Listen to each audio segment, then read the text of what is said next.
So excited to teach everybody today about how not to lose your home to Medicaid. This is probably one of the biggest concerns that we hear from our clients is how do I protect my home? Right, that's often our most prized possession, and one that's easily attackable by what we call long-term care expenses for Medicaid. This is coverage of home health aides and nursing homes. And the good thing is that what we're going to learn today is that you can take proactive steps to protect your home for your family. It takes a little bit of effort. We'll talk about some of the options you have, but the key and the most important thing is that you're sitting here today learning about this information because so many people come to our office when it's already too late, where they are at the moment that they need care and their options aren't as great. Now, if there's anybody on the call today that was kind of wondering about this, if it's last minute, there's not really going to be the topic of today's talk. We're talking about proactive planning, but do get in touch with Courtney because you do have some options available to you. Not quite as great as protecting the house as early on as possible, but you may still have options. So let's dive into it. Again, this is just for information only because we're going to talk about today. What I have to stress enough is not to just run out and do something based off this. I'm going to give you a plan on how to get it done, but you're going to need some help from your advisors to make sure that you don't you get full advice about the different things that have going on in your life. Now, so what we're going to discover today is 3 strategies to protect your home. So we'll learn about 3 common ways that you can do this. And by doing this early and enough, you can actually protect the home in its entirety, meaning that you maintain a place to live safely. And when you pass away, the equity of your home is not taken by the nursing home, not taken by a home care agency, not taken by the state. It can end up in your family like you intend it to be. We'll also talk about some things you need to look out for because not all the options are created equally. There's some different concerns that you might want to consider about each of the options that we'll discuss, and we'll tell you about some of those pitfalls that you need to watch out for. And by the end of today's talk, you'll know that trusts aren't just for the Rockefellers, right? We are using trusts to protect an asset. Everybody on this call today has a home. That's what we're talking about today. So that's a very common planning tool for the middle class that owns a home. You don't need to be a Rockefeller to have this. I think Courtney just put a poll up. We'll just poll the audience and see. Just make sure we have this information is applicable to everybody that's in the call today. Yes, we own a home. Wonderful. Right. So we're going to learn that this is for you. This is not just for the Rockefellers. So now you may have heard some of this information before. You may have not. The key is there's a lot of misinformation going on. We have many people come into our office and say, I wish you would have been able to tell me this sooner, or I wish I would have known this sooner, or I wish I would have met you earlier. That's why we're doing this whole series, is to just get this information out in a format like this so that people can be educated about what their options are. This is also going to be for you if you are worried about long-term care costs, because what we're going to be talking about today is protecting your home from long-term care costs, right? Long-term care is the cost of home health aides in nursing homes, right? And the Medicaid program can cover that, okay? But we need to know what our options are to protect the home before it's too late. Again, if you don't really care about this, or you don't care about your family, I don't mean that in a callous way. I mean, we just have some people that don't feel the same way, then this isn't for you. But if you're wanting to protect your home, and this could also, some of the solutions we'll talk about today can also be used to protect other assets. And you have a strong desire, a loving desire to protect your family, right? To leave money behind for your family. This is weddings. This is graduations. This is college. This is helping a child with a down payment for a house. If you feel that strong desire, like I do, to nurture our family, then this is what we're going to want to listen to and keen in on today. And lastly, a lot of what we'll talk about today will help actually streamline and clean up your estate. So making it easier on your kids or your beneficiaries to take care of this. We don't want to necessarily leave them a burden when we pass away, a mess of papers and things all over the place, assets all over the place. We want to take care of this and make this easier for them. So, I mean, imagine you could wave a magic wand, right?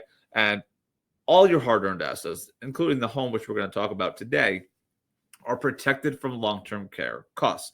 And you get to, in your estate plan, leave behind a legacy that you desire according to your wishes, when you want, on your terms, and not on the state's terms. Because again, big red flag for everybody here. If you don't have an estate plan in place, the state has a plan for you, okay? It's buried in the laws, but it is a default plan for everybody in New York State. That means the state is choosing who the executors are, who the beneficiaries are, how much they get, on what terms. If you don't take proactive action to take care of, at a minimum, getting an estate plan done, okay, this is a big, big issue, because the state's going to make these choices for you. So at this point, I wonder, for the help me with how I will explain this to everyone, and trying to gauge the audience to see how many of you have done estate planning before. There should be a poll on your screen. Wonderful. Good. We have a good mixture in the audience. Typically what we'll see some people, this is your first time even considering an estate plan. And I really applaud you for doing this today, because this is something that is so important, but it's not exactly sexy, right? I mean, we know this needs to get done. We know this is something that is very important, but we like to delay it. And you know, we see that all across the board. You don't need to feel upset about that or ashamed. Let's get something in place. For those that have done it before, I think you'll know some basic concepts that we'll talk about, but where this might go beyond some of the basic estate planning that you've done is you may not be familiar with a trust and how that works. So we'll talk about how that might be an option for you. And then some people have done it, but it's outdated. And this is a really great point, because an estate plan is a plan to accomplish something in the future, right? You have goals, you have objectives, you have desires, you have wishes, but those often change. Both life changes, the kids get older, you get older, health changes, assets change, there's marriages, divorces, births, deaths. All of these things are all happening around us. And so an estate plan is not something that you're going to want to set and forget. You're going to want to review at different points of life. To try to capture it all, it's good to look at it at least every 3 to 5 years to make sure that you are not missing something or leaving something on the table that you might think might be happening. So even if you don't end up changing the plan, at least you know what it says and how that impacts your future and your family's future. So I just want to give you an example of a basic way that we can protect home. This is a basic hypothetical, and how we, based off a real life case, actually many real life cases that we have worked on, and I scrubbed the names and put Joe and Jane in there, but this is always the same. This is an example of where we have someone who didn't know they had any other option. Joe is married to Jane, and Jane gets sick. She has dementia, Alzheimer's, and needs a nursing home. Joe just started paying $15,000 a month, thinking that he read online that he wasn't allowed to have more than about $17,000 in his name, and that he had read about this 5-year clock thing on the internet and was worried that he wouldn't be able to qualify for care. So he started private paying at this rate of $15,000 per month. Yes, $15,000. That's the average cost of a nursing home currently in Suffolk County, is about $15,000. We're actually seeing more start to creep towards the $17,000 per month. And these are really just figures that aren't exactly keeping up immediately with inflation. So I would expect that these will continue to increase in the future. But he came in for an asset protection session. Look, at the end of the day, there's no one size fits all for any estate plan, because you yourself are unique in what circumstances that you have in your family scenario and the risks and tolerances that you are comfortable with taking. So we have a session together. And ultimately, from that session and discussions with Joe, it was decided that by Joe that they would transfer their house first to the spouse, okay, to Joe's name, and actually get Jane coverage right there on the spot. I mean, we had to do some paperwork with the Department of Social Services, but essentially, we're able to get that coverage for them. And then once Jane was approved, we were able then to move the house again with a second move. And Joe was able to get past a 5-year clock for himself. Okay. And by doing that, we protected all of the equity in the house. Thankfully, the friend that had referred him to us had done that, because if he hadn't known his options, Joe would have been still paying $15,000 per month for Jane and would have been out of pocket all of that money. So before we dive into the detail of today, let me just tell you a little bit about myself. I'm staring at a camera right now, as you know, but it's nice to meet all of you. This is I believe the first time that many of us are meeting. My name is Jay Sheryll. I am the founding CEO, managing attorney of Sheryll Law PC. We are a dedicated boutique estate planning and elder law practice here on the East End of Long Island, where our goal is to help as many people protect their assets through comprehensive, well thought out estate plans so they can leave a legacy behind for their families. We don't want anybody to be caught surprised. If you choose not to do an action, that's up to you. But at least you knew what options you had. What we hate to see, what keeps me up at night, is people not knowing the options they had, and then they can't take the actions they need until it's already too late. So this is my wife and I when we were 3 years old. This is so much of the reason why we do what we do, because this, at the end of the day, besides it being your hard-earned assets that you are learning about how to protect today, this is money. This is a legacy that you get to leave behind for your family. You've worked hard for it, and you should enjoy it. And if you want to spend it and go and travel the world with it, then you should. But if you're going to have equity in a house or stocks or bonds or money built up that you don't need, then you should protect it, because this is how you'll be able to help grandchildren out. You'll be able to help weddings and help people buy homes and take pressure off of your children and build family wealth. So I started this practice on my own journey. I never really ever woke up one day and said, I want to be a lawyer. I don't come from a family of lawyers. It was never my desire to be an estate planning lawyer when I was 5 years old, back in this picture here. But sorry to tell you that. But what happened was I was a traffic control officer for the county, for the town of Southold, when I was about 21 years old. And at that point, I had been going to school for a couple of years, and I did not know what I wanted to study. Kind of showing up at class a couple of times, but not so much the other times. But I was a traffic control officer, and I decided I wanted to become a police officer.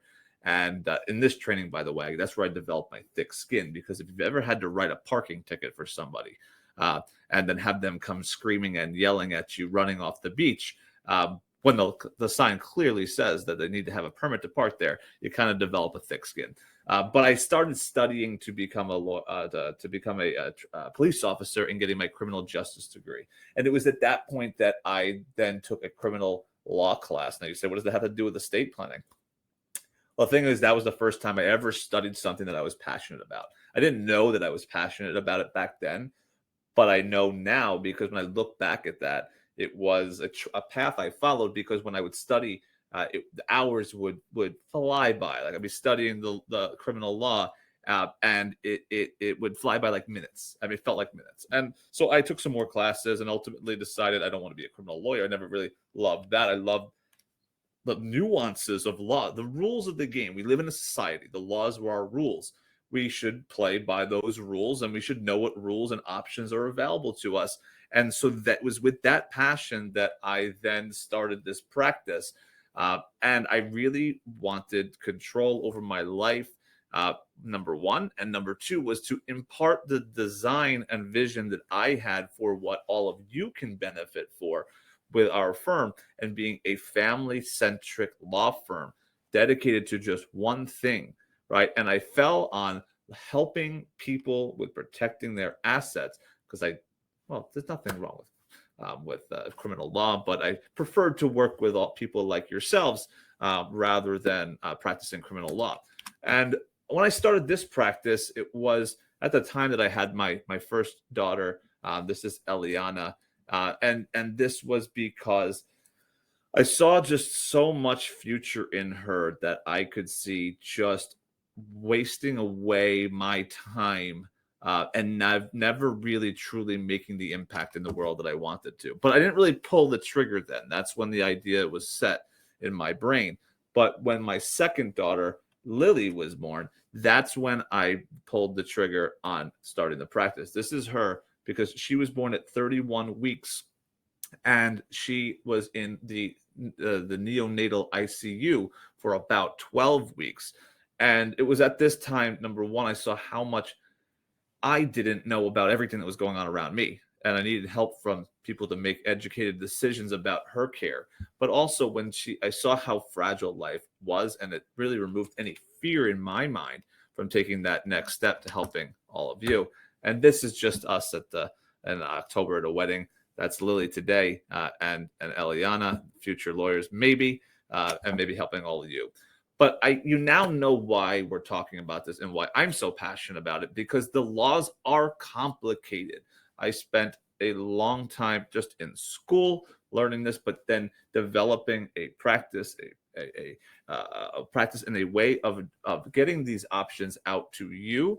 Because if you don't know them, you are at a big disadvantage. Now, if you know them and choose not to use them, that's your prerogative.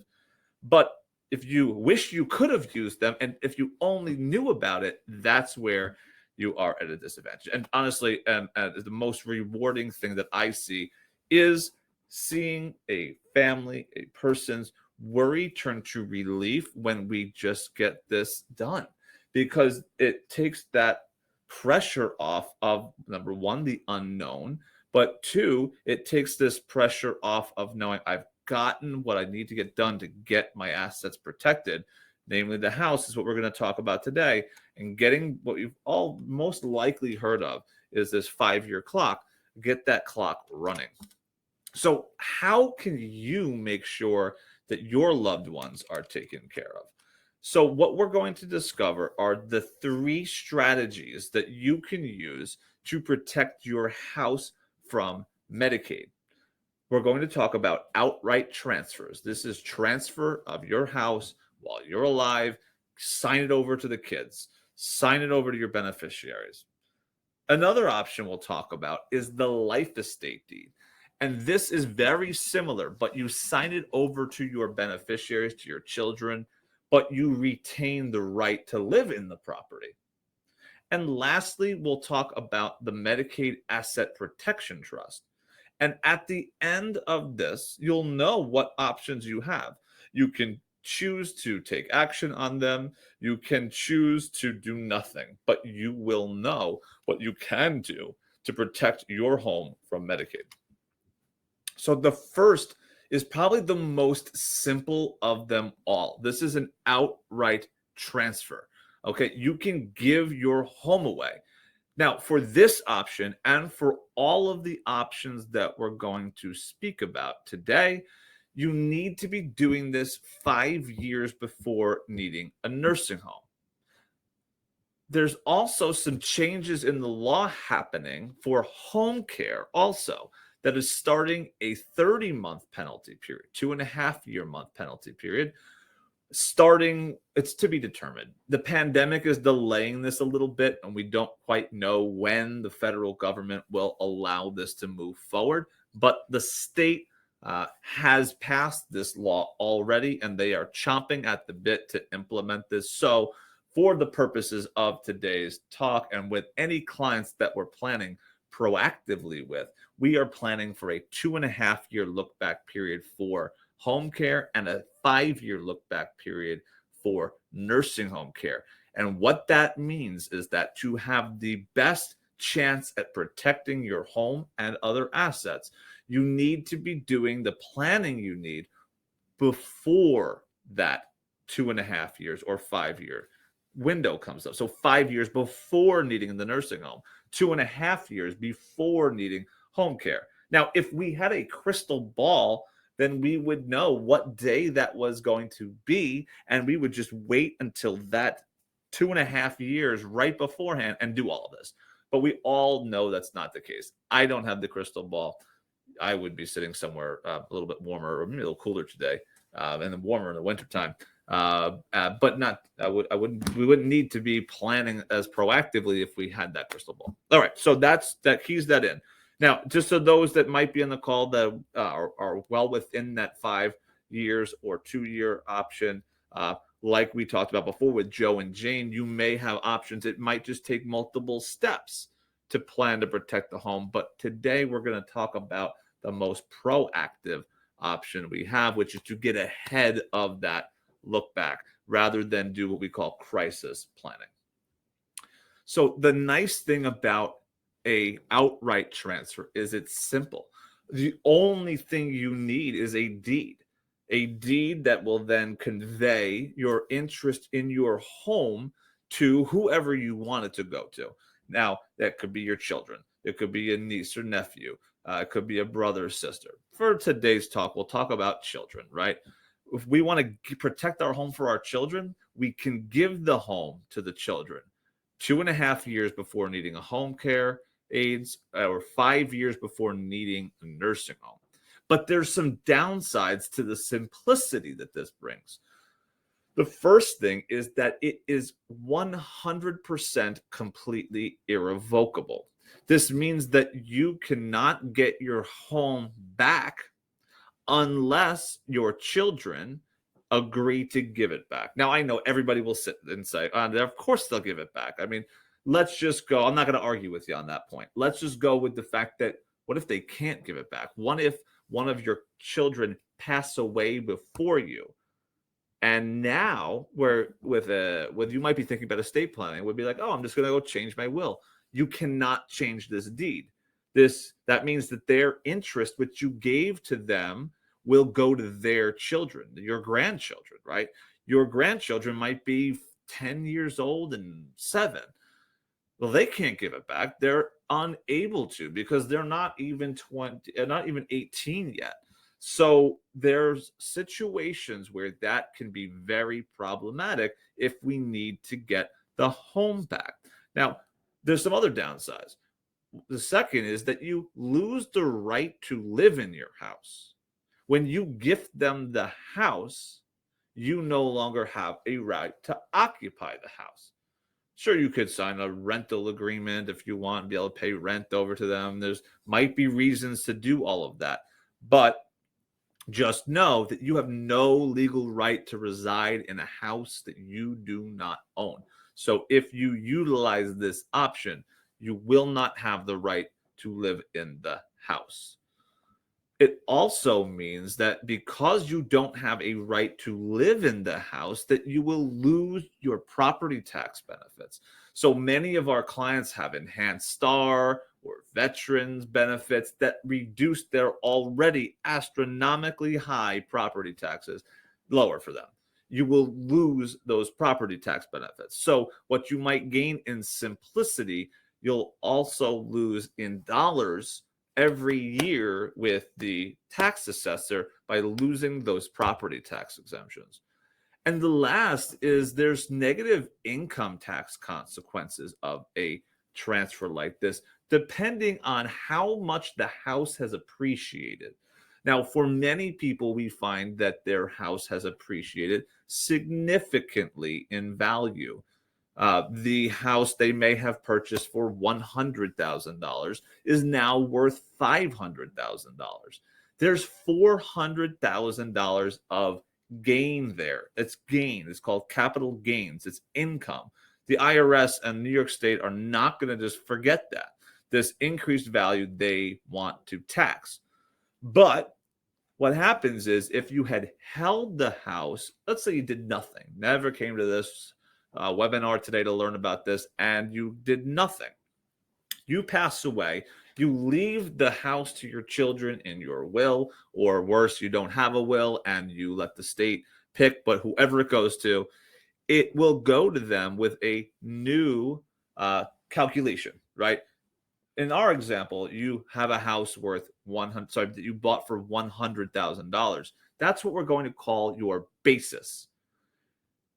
But now, if you were to sell it during your lifetime, you have $400,000 of gain. Now, some of you might be thinking, well, isn't there an exclusion for me to sell my principal residence? And yes, there is. But where we're going to go now is that's not what's going to happen. If what happens is if you pass away and give it to your children, they will get what's called a step up in basis. The step up in basis is going to be the date of death value of the property. So let's say the property is worth $500,000 on the day you die. Your beneficiaries will get a step up in the basis up to $500,000 now to the date of death value, meaning their new basis will be $500,000. And if they sell it, what happens? Let's say they sell for $500,000. If they do that, what will happen is they will be $0 of taxable gain. So no income taxes there. By giving it away to them, what happens is you don't get the benefit of that at death erasing of all the value that accumulated during your lifetime. They get your original basis of $100,000. And then after you pass away, they sell it for $500,000. Because you did a transfer like this, now they owe taxes at about 25% on the $400,000 of gain. So in this example, they would owe $100,000 in capital gains tax. Now, I'm not saying that this is not a good option. It's just that you need to understand these consequences. There are some times when we want to do something like this, but it's after thinking through all of the options to see, well, what would be the tax consequences? What would be the loss in the property tax benefits? What would be my loss of my right to live in the house? And how will that impact my planning? There's a lot to think about. We find this to be not the option that most people take, although it does fit into some scenarios. So let's talk about the second option, which can help cure some of these issues and will show you why this is not necessarily the first option that most people are running to. We talked about this. I did not jump ahead to the screen. This is just an illustration with different numbers about the tax trap we were worried about. So in this, again, just to bring it home again, is that we saved money for community Medicaid because Medicaid started paying for the home care at $4,000 a month or $5,000 a month. But at the same time, we had to pay, in this example, it was about $150,000 in taxes and didn't really save as much to make that worthwhile, or that ate away at the cost savings. So if you do want to consider that option, you got to look at the cost basis. So for example, with the clients that may have already sold a house that was highly appreciated and bought another house and that has not highly appreciated, well, then maybe there isn't a cost basis issue. And maybe we're not getting significant deductions, and maybe that's something that you want to consider. But either way, that's what you got to look at if you want to consider this option. Moving on to the second option we have to protect our house from Medicaid and leave it to our children is the life estate deed. Again, this is another simple option, and it takes away some of the sting of the outright transfer. First thing it's going to do is protect your right to live in your home. A very, very important piece. Nobody wants to have their house being chopped up in someone's divorce or kicked out because there's a lawsuit filed against our owner that we transferred it to, and there's a judgment against the house now. We don't want any of that. It'll also protect the step up, so taking away any of those negative income tax consequences. But it'll also protect the property tax benefits, because what happens in a life estate deed is that you reserve the right to live in the property. And by doing that, we still get the right to live in the property. We get the step up. We get the property tax benefits. But there's a couple of downsides still. All right. Number one is that it is still irrevocable. Now, we had a client come in. Well, they wanted to do a estate plan. Actually, they called up and said, "I need to do a will." And we said, "Well, hold up.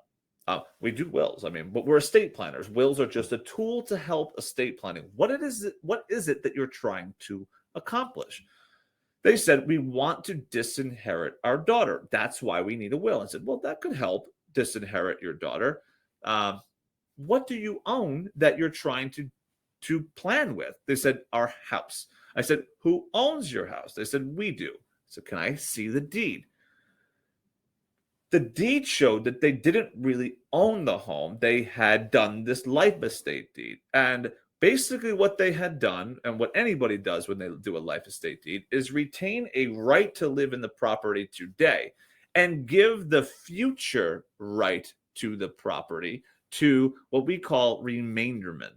And here we'll get that out of our head now, just call them beneficiaries, right? What this client did, was reserve a right to live in the property and give the future right to live in the property to her two daughters, one of which she was trying to disinherit with the will that she asked us for. And what I had to tell her was that this will that we could prepare is not going to do what you want it to do. It's not going to disinherit your daughter, because the main asset, besides a small bank account for this client, was their home. And the home they had already given away the future right to live in the property to. In order to change that, they needed the daughter to sign off on that, giving that future right to the property back to the parents.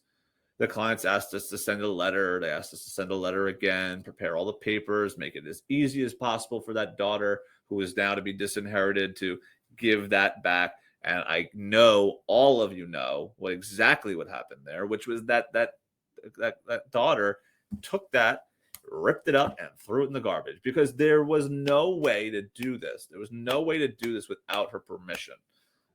This also goes for if one of the kids pass away and the grandkids are now the beneficiary. That future right, it resides with the grandkids. And if we need to get this back, we're going to be prohibited from doing that, because the kids are minors and they won't, even if they want to be able to, won't be able to give the property back. It also is not as great of a tool for Medicaid planning, because it basically means you need to keep the house. And for lots of clients, it's a lot up in the air and we don't know what the future holds. But if a person's going into a skilled nursing facility or rehab or assisted living, and is going to stay there long term, often the house becomes a very expensive asset to be holding on to, and people aren't using. So they want to be able to sell the house. But if we sell the house, there's some problems, because when we did this transfer, we still retained a value in our name. And if we sell the house, our right to reside in the property has a value to it. Okay. It means that when we sell it, we're going to get a check for part of the proceeds. Now, you might say, wait a second, why am I getting a check for all of the proceeds? Well, that's a great question. Number one is because you gave away the future right to live in the property, and that future right has a value to it. Meaning, if you're sitting on a house right now and you're thinking about downsizing, if you were to do this type of deed, you would not have all of the equity from your house be paid to you at the closing. A part of the money will be paid to your beneficiaries. And you say, well, okay, well, fine. But why was it such a bad thing that I'm getting any of the money then, on the flip side, right? Well, it's a bad thing because if you do this option, this is all you need to do. And you can apply for home care, you can apply for nursing home care, and Medicaid won't count the value of your right to live in the property. But the moment you sell it and that value is now converted to cash, then what'll happen is that cash is no longer ignored by the county, and they will come after that cash. Now, some of you might say, I thought I did this with my parents, or I've seen this deed more common out there. It used to be very popular in New York because about 15 years ago, there were different look back periods for the nursing home care, depending on whether you did a life estate transfer or if you did a trust transfer, or an outright transfer, rather, a trust or an outright transfer. And if you did a life estate transfer, there was only a 2.5 year look back period. And if you did an outright transfer or you did a trust transfer, there was a 5 year look back period. So people made an educated decision at that point, knowing their risk tolerance, to get past those clocks. Well, I'm not going to see the benefit of this planning until 2.5 years from the time I do it. Or I'm not going to see the benefit of this planning for 5 years until from the time that I do it. People weighed those decisions and made those choices. But about 15 years ago, the state changed the law to have exactly the same penalty period for all of these types of transfers that we're talking about today. So now there's no longer a difference between a 5 year look back for a trust or outright gifts and a 2.5 year look back period for life estates. It's all the same 5 years. So now these negative pieces of it, okay, will often outweigh that piece of it. And there's no value other than its simplicity of the life estate deed. Again, I jumped ahead of myself without switching the slide. So this is that exact client. She couldn't change that. We'll skip ahead. The key is actually, she wants you to know, she had actually read online about the life estate, got some piecemeal information, found an attorney to do it for her. And this is what's so dangerous, and what I have to stress upon you the most is that when I say they found an attorney to do it for her, she read about the life estate deed. She called up an attorney and asked them to prepare a life estate deed. And that's what the attorney did. Did the attorney do anything wrong? No. Did the client do anything wrong? No. She wasn't looking for advice about her options. She was asking about one particular tool. And an attorney that would prepare something like this, like there's many solo practitioners or cheap alternatives that would just do it. Kind of like when she called us about the will, and we said, well, we could have had we had two options at that point. Either just do what the lady's asking for, or two, give her advice and try to figure out the pieces of the puzzle to see if this actually works. Had we had just done the will, it would have been perfectly fine. It just wouldn't have done anything for her, but that's what she asked for. If I didn't ask those follow-up questions, we would have never uncovered the real root of the issue. So just be careful about do-it-yourself options. Again, they are there, but they may not accomplish exactly what you're looking for, and they may not take into account all the different moving pieces to this. We've talked about Department of Social Services, Medicaid law. We've talked about state law. We're about to talk about trust law. We've talked about real property law. We've talked about tax law. There's a lot of different moving pieces to all of this. And while it might work for one thing, it may not work for another. So if you're thinking about this option, you just got to consider the what ifs. Is it a risk that you're willing to take, that if you want to make a change to your estate plan down the road, that you might not be able to do it because a child may have died before you, or if you have a falling out with a child or a beneficiary and you want to change them out as a beneficiary, you're most likely not going to be able to do that. The other thing is you think about if there are other assets that you want to protect. So this only works for a piece of real estate, right? We can only do this with a piece of real estate. But if we have, which is not really the topic of today's talk, but it will touch a little bit about in the next segment, if you have other assets, you have stocks, you have bonds, you have a life insurance policy, you have another piece of real estate that you want to be able to plan with. This won't work because you won't. There's basically there's no life estate equivalent of a bond account, right, or a life insurance policy. So if the house is the only thing, this life estate deed might work. But lastly, you've got to think about that irrevocability, because if you want to be able to change it, then you're not going to be able to revoke it. And you also need to think about what's your plan with the property. Do you plan on selling it? Do you plan on keeping it? Do you have other assets, or can your children carry the cost of the property if you are in a nursing home or you need home care, or if you need assisted living, where you'll no longer be living in the property. Because if you have to sell this property that you've planned this way with, you're going to have a hard time, because you're going to have influx of cash that is going to make you ineligible for Medicaid, of which now the state can take through the Medicaid program. So the last option you have is what we call a Medicaid Asset Protection Trust. And the reason we call that is just easy to remember. What is it that does? It will protect assets, including your home, into trust. Okay. You can also protect other assets like stocks and bonds and life insurance policies. We even had a client put a boat in there, and he wanted to be able to protect the equity in his boat. Put that in there. We've put RVs in there. We've put any illiquid assets that you, or even cash assets that you want to sock away and protect from Medicaid. Let's just talk about the house, though. It will protect your right to live in the house, just like the life estate. It will protect the step up, so it will have no negative income taxes. Okay. I would call this trust like income tax, or really tax in general, tax neutral. It's not going to make your tax situation better. It's not going to make it worse. It's just going to preserve the status quo. So you're not going to have an added income tax consequence of utilizing this. It's also going to protect your property tax benefits, just like the life estate deed. But the key major value here, at least as it relates to the real estate, is that it is not irrevocable. Now you might be saying, I've heard of this option. What do you mean it's not irrevocable?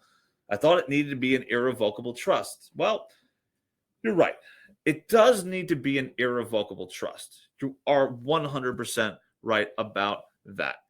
But the key is that irrevocable doesn't necessarily mean what you think it means. What irrevocable means in this context is that you, the creator of a trust that's holding your house, protecting it from Medicaid, preserving your right to live in it, not having negative tax consequences, it means that you can't revoke it on your own. You need the consent of other people.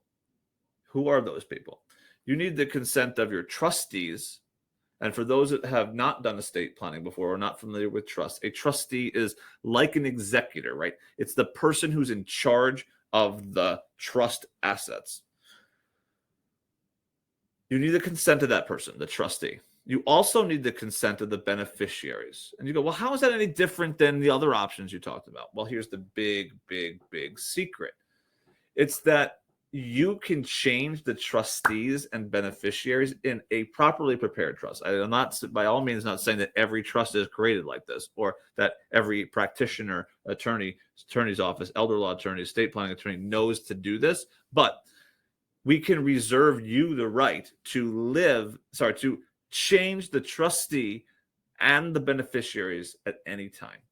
So if you need the trustees and the beneficiaries permission to revoke the trust, but you maintain the right to change the trustees and the beneficiaries at any time, then you can revoke the trust at any time by picking the people who will just say yes to you. I mean, I could ask Courtney on this call to do it for me if my trustee or my beneficiaries couldn't do it. And if she couldn't, assuming that potted plant behind me could do it, the potted plant could do it. I just change the trustee. I just change the beneficiaries. So we have an indirect, very effective way to revoke the trust, even though it's an irrevocable trust. So this maximizes your control over it. And so when you think about this, this ends up kind of being like a CD, a certificate of deposit, not those old little discs. I was trying to explain that to the kids the other day. I was telling them about the CDs, and they thought it was the same thing as the record player we have also. And I was trying to explain to them the difference, but they don't get it because now they wouldn't even get an iPod now, because they could just go on YouTube and watch everything now. That's what they do. And they could get all the songs they want on there and talk to Alexa. But anyway, not a compact disc, but a CD at the bank, right? You want a higher interest rate. So you give the bank your money for, let's call it 5 years, to get that higher interest rate. Now, as long as you want that higher interest rate, you need to leave that money in the CD. You cannot touch it. You cannot spend it, because if you do, you're going to have to terminate the CD. And what will happen is you will lose the higher interest rate. Okay? Very similar mindset around this type of trust. The assets that you want to protect from Medicaid, without any of the negatives that we talked about before with the other two options, what you do is you put it into this type of trust. And as long as your objective is still to get that benefit of protecting the asset from Medicaid, then you leave it in the trust. But if you no longer want that added protection, you can terminate the trust. We terminate the trust. Either your trustee and your beneficiaries sign off on it, or they don't, and we replace them, and we name Courtney, and Courtney signs off on it. Either way, it's getting revoked, right? And it goes back in your name, just as it was. No negative consequences of any of that. The only thing is you now don't have the Medicaid protection. So let's say you did this. We do this, put your house into a trust. 5 years down the road, it's fully protected. Year 7, you go, I don't want the trust anymore. You revoke it, you put it back in your name. Boom, the next day you need a nursing home. Well, now we've lost the benefit of all that 5 years, and the house is no longer protected at that point, which is okay because your objective has changed at that point. But the key that I want you to take away from this is that it is 100% doable, that you do not need to be scared by the term irrevocable as it means in this context. So here's an example of someone where this was really important to be able to have that irrevocability. Hannah and Jake were married and had transferred their home to a Medicaid asset protection trust in 2020. But 5 months later, Jake needed a nursing home care because he had a stroke. They didn't see that coming. Again, nobody had that crystal ball. If we had given the house away with the life estate deed, we may have been stuck. If we had given the house back with an outright transfer, we were going to be stuck. But here, we didn't have to worry about any of that because Hannah and Jake maintained the ability to be able to transfer the house back, no questions asked, out of the trust. Part of this also key was that Hannah and Jake had basic estate planning, namely a power of attorney, because Hannah needed to take care of this for Jake. And she also had a healthcare proxy for him, both avoiding the need to go to court for a guardianship proceeding, which can be ridiculously crazy for a spouse. You think you don't need it, but if something happens to your husband, your wife, your significant other, you need to have those basics in place, okay? Because if you don't, you're going to need to go to court. We help a lot of people with it, unfortunately, that didn't plan ahead. But when we do, it's just such a hard thing to untangle. But we can get there. But it's not as easy as just signing off a piece of paper. Anyway, so Hannah had that power of attorney. She was able to transfer the house back, no questions asked. We qualified for Medicaid. We got approved. Then we started another trust with Hannah, put the house into that trust, and that clock is currently running for Hannah. And hopefully she can get past the 5 years. She is healthy. All of that was done, though, without negative tax consequences, without any risk of anyone being stuck because they needed permission from someone else to act. So what you need to do if you're considering this option is to think about the advantages of trusts. Think about how much is it worth to you in terms of some of the added complexities in designing and operating a trust to having this flexibility. I think for most people that we'll see that it's 100% totally worth it because nobody wants to take that risk that they can't get to their asset when they need to. You also need to consider who your trustees and your beneficiaries will be. Now, beneficiaries, I typically don't find it's very hard for people to do because the beneficiaries are often the same exact people that would inherit under their will, so they're very familiar with the concept. But the one that we have to think about is a trustee. So this is that person who's in charge of the assets inside of the trust.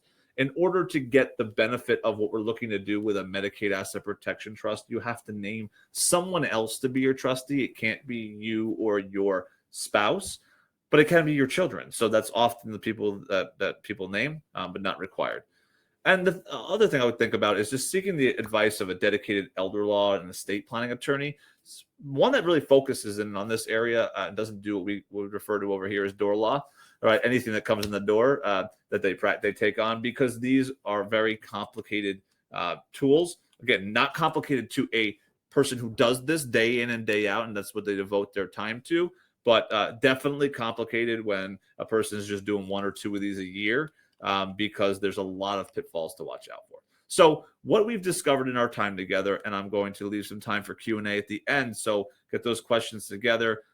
Number one, we learned about the 3 options that we have to protect our home from Medicaid. Number one was outright transfers of the house. Number 2 was a life estate deed. And number 3 was a Medicaid asset protection trust. We learned about some of the pitfalls of the outright transfers and why that might not be the best option for you. The biggest reasons: the loss of your equity of your house, the loss of your right to live in the property, and negative tax consequences for the people who inherit your house after you pass away. Number 2, the life estate deed, and we learned about the pros and cons of that, and looking out for that trap of really being stuck if you ever want to change your beneficiaries down the road. And then lastly, we learned about how a Medicaid asset protection trust can take care of all of the things that you're looking for and provide the flexibility that you're looking for, so that way you can age in place, protect your home, make sure the nursing home can't take it, but also maintaining your right to kind of revoke that whenever you want, no questions asked. So if we walk away with only one thing, because I know we talked about a lot, if you get this one thing out of today's talk, is that you can protect your money from the greedy hands of the government and make sure your family is taken care of. The thing is that you have the control to do that, and you need to act sooner than later, because you will often run out of options. So I know that we talked about a lot today, and I suggested to you that you take all of this in and you'll have an idea of what your options are. But if you're really serious about understanding particularly this, along with some other assets you might own, on how to protect these assets, I'd love you to go ahead and schedule a strategy session with our office, because I don't think anybody should just go and just do something without thinking about all the different pieces. And I also think that you really shouldn't, there's really no one size fits all approach to any of this, and you should be able to tailor a plan to exactly what your objectives are. So this is for you if you have a family, if you've worked hard for your money and you want to protect your money for your family. How this will work: it's a 20-minute meeting. It's virtual or in person, where we'll discuss your objectives, your desired legacy. We'll discuss your unique situation. We'll provide you with some additional resources for you to help get this done, and we can discuss how we can help you get this done. Okay, so at the end of this strategy session, you'll have a better, more tailored approach to what it is that you can do for your family, but you could also choose to have our firm help implement that for you. This is no cost associated to this for the attendees of today's webinar. This is 100% complimentary. You should see on your screen a button to click to access a scheduling calendar to be able to have your discovery call with our firm to discuss these options. At the end of that time together, you will have talked through your goals and your wishes. You'll be informed about how you can best protect your home for your children and how we can help you do that. And at that point, we can also talk about what it would take to implement with some of the options that you've discussed. I'll tell you a little bit about our estate planning process, because we don't think that any of this is something that you should come all prepped for in your head. This is advice, counseling about what it is your objectives, whether it's a basic estate plan to just get the basics in place, whether it is a trust to protect the assets from Medicaid, whether it's a probate and trust administration. If we're talking about estate planning, the first thing we'll do is schedule a design meeting. So if you decide to have our firm help you with this, we'll schedule a design meeting. We would never, ever build a house without starting with exactly what the house is going to look like. Otherwise, you get into trouble. You start doing this, you go down this way, but then you realize that that doesn't quite line up with this. And then all of a sudden you get the living room in the backyard and the kitchen's over here. You got to get everything on the same path. So that's the purpose of our design meeting. We can then know all the specifics about your estate plan, counsel you through those different options, and we can then go ahead and start drafting the plan.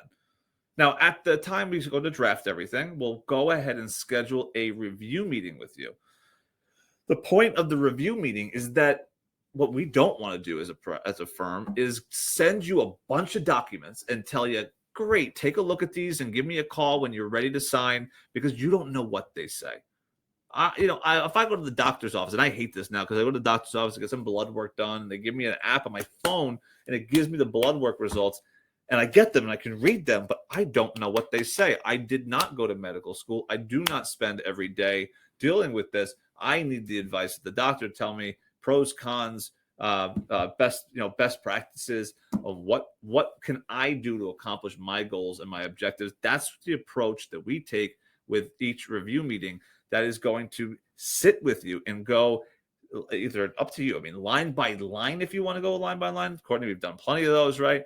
And love to do that. And some people just just tell me where to sign. There's some things that we want to make sure that you're comfortable with, because at the end of the day, we're planning your family's future. So we want to make sure that you understand some key points. But beyond that, we don't need to go line by line.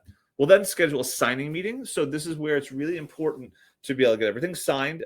It's often people compare it to their house closing, but at the end of the day, what it is that it's a lot of documents. So our goal is to have you be as comfortable as possible at that signing meeting. This should be a relief, okay, not a stressful situation.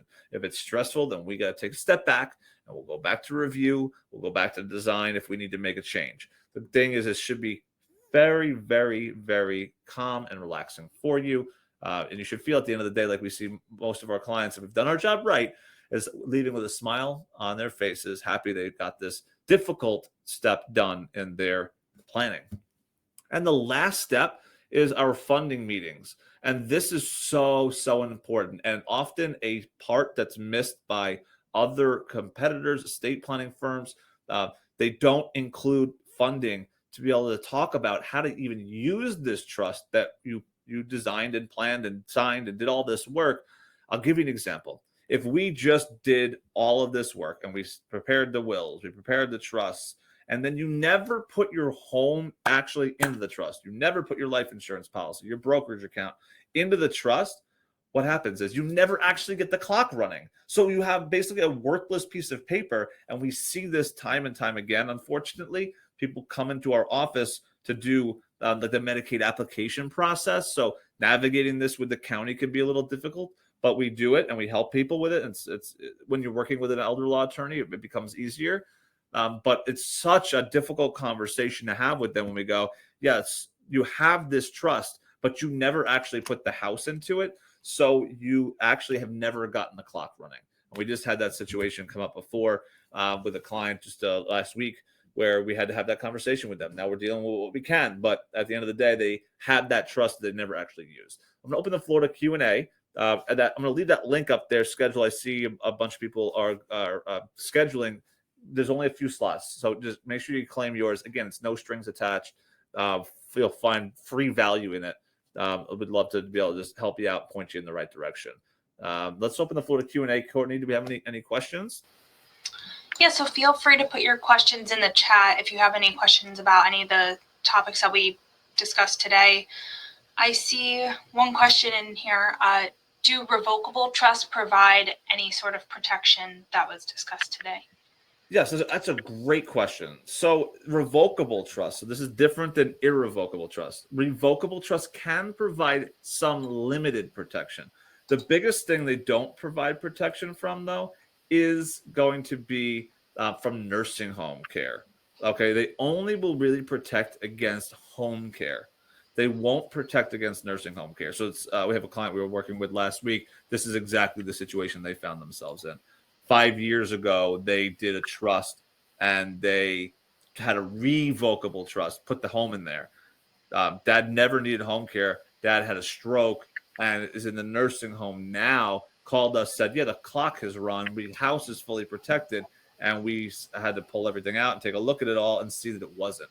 The reason it doesn't work is because when a person is in a nursing home, the state can put a lien against the house in that revocable trust, okay, to get paid back for the cost of the care that they're providing. They won't take it while the person's still alive, but when they pass away, they can collect that lien down the road. And so all you've really done by doing a revocable trust at that point is punted the can down the road. You haven't really done anything to protect it if nursing home comes into the picture. And for many of the clients that we work with, actually said all the clients that we work with, no one is signing up for the nursing home, right? No one wants to go voluntary. And what we are doing is planning for the possibility they might need that in the future. Great question. Okay, perfect. Think of it like insurance. It's like we hope to not need it, but we would rather need it. We'd rather need it and have it than to not have it and have needed it. Yeah, of course.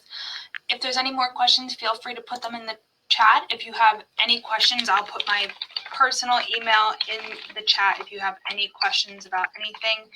And also, if you have any questions about using that link specifically, you can to schedule and you're having any issues, feel free to give me a call. I can give you a phone call and we can discuss scheduling at a future date. So you have my email. You also have our other info email and our phone number available if you have any questions. And you'll also get a recording of this webinar in your email shortly after. So if you need a chance to review any of the information or if you want to show it to, your spouse or anything like that, you'll get a recording in your inbox so that it will help you, walk through this planning process. But thank you all for joining us. We hope you found it valuable. And if you have any future topics that you want us to discuss, we'd be happy to take any topics. We're looking at discussing more topics that are helpful to you. So feel free to send me an email with something that you think would be helpful, estate planning, elder law related. Wonderful. Thank you, everybody. Enjoy. Stay cool, and we'll see you soon.